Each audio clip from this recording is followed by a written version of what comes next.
Good morning students, this is your social science class. I hope you all are fine and good. Today we are going to see hydrologic cycle in geography, unit 3. So what is meant by hydrologic cycle? It is nothing but water cycle. So water cycle, it describes the continuous movement of water on above and below the surface of the earth. So the continuous movement of water is called hydrologic cycle. So it might be above or below the surface of earth. So in this chapter you will come to know about the status of water on the earth, so the basic concepts of water cycle and the different components of water cycle. So water is one of the most important elements of our earth, right? So all plants and animals, everyone, we need water for our survival. Apart from drinking, water is useful for domestic, agriculture, industrial purpose, everything, right? So water is an essential for doing all the economic activities also. So without water we can't imagine the world at all, right? So in this chapter you will come to know about importance of water. So what are the components are there in water, everything we'll see in this. Water on earth. About 71% of earth's surface is covered by water. The quantity of water present on earth is about 326 million cubic miles. So about 71% of earth's surface, the earth's surface, so nearly 70%, 71% is covered with water. This is ocean, seas, everything. Okay. Most of the water on earth is saline and is found in seas and oceans. So most of the water is saline, which means it's salty taste. Okay, so it is also found in seas and ocean.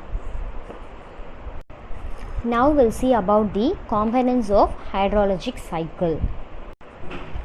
So now we'll see about evaporation. Evaporation happens when a liquid substance becomes gas. So when water is heated, it evaporates, right? Have you all seen it, children? When you boil water, it is heat. When it is heated, it evaporates. The water gets evaporated, no? So heat from the sun, it helps to in the process of evaporation, right? So the sun's heat only will make to evaporate all the water. Next we'll see about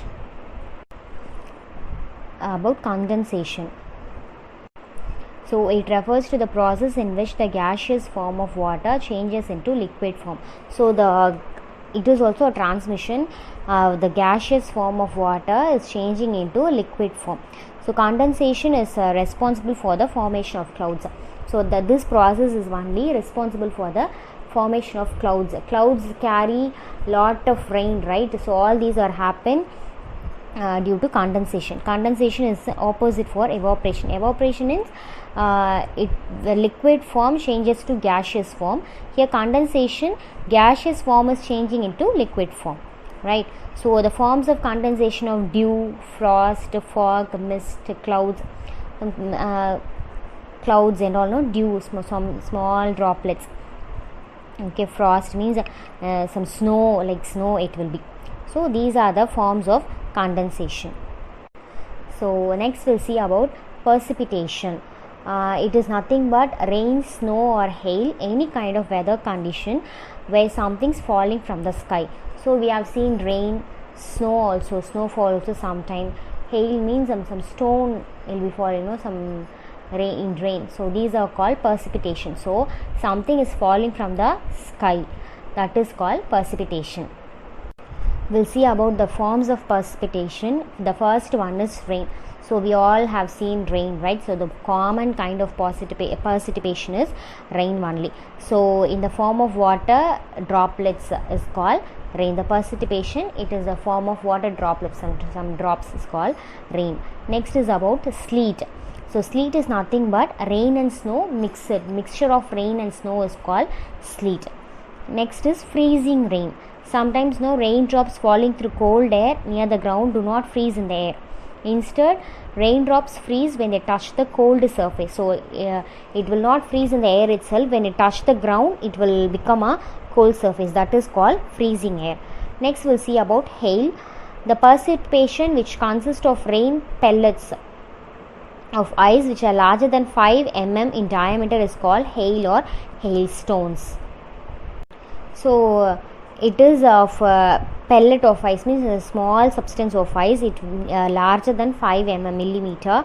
So some stones, it will be like round stones. Have you all seen children? So that is what rain in the form of stone, snow, that is called hail. Next is about snow.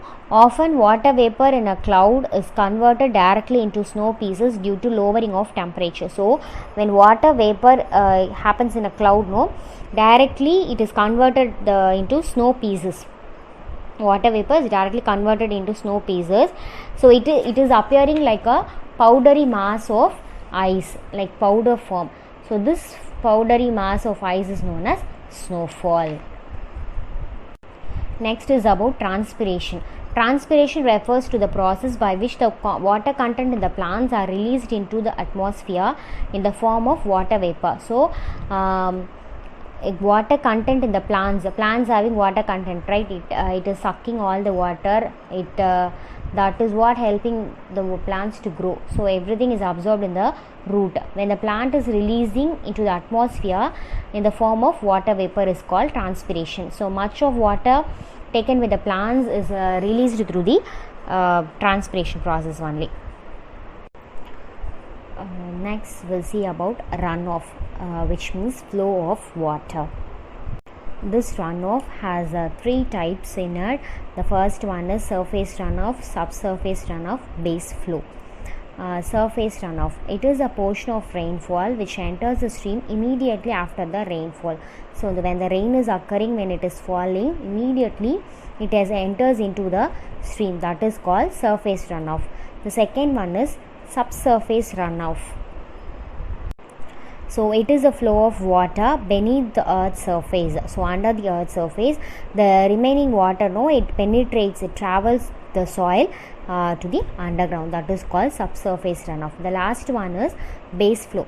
So it is a flow of underground water from the wet ground water zone to a water channel. So flow of underground water from a wet ground, when the ground is very wet, so the flow of the underground water to a water channel is called base flow. So in this chapter you come to know about water. The water is very essential for all the living beings in the earth. So about 71% of earth's surface is covered by water. So out of this, only 2.8 is fresh water, and other remaining 97.2 is salt water, which is found in seas and ocean. There are 6 main components in hydrologic cycle: the evaporation, precipitation, condensation, interception, transpiration, runoff. So all these are the components of hydrologic cycle. This is what we have learned in this chapter, children. Thank you.